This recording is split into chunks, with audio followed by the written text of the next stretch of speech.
Hey everyone, Technomentary here with the video for you guys. In today's video, I'm going to show you how to change the password on your iPhone. Now, there's two places you might be looking to change a password on. First is if you're looking about the lock screen password, like this one that I'm typing in, this is what you're going to do. You're going to go into your setting on your iPhone and then scroll down to Face ID and passcode. Go ahead and enter your current passcode, and then right here will give you the option to change passcode. So if I click on that, it's going to give me the prompt to enter the current one. So I'll enter the current one, and then you can set a new one.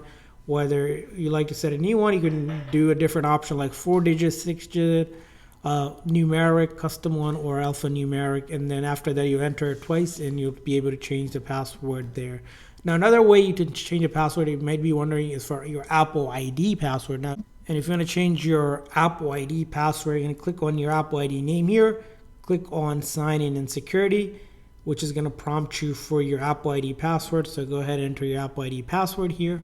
Now, once you enter your Apple ID password, click on OK, and it's going to take you to the option to change your password right here, as you can see here. So you can click on that option, and then you'll be able to enter your phone's passcode. So I'll enter my phone's passcode here, and after it verifies it, you can go ahead and enter your new password for it. You just need to enter it twice and then click on change, and that'll change your password on your iPhone.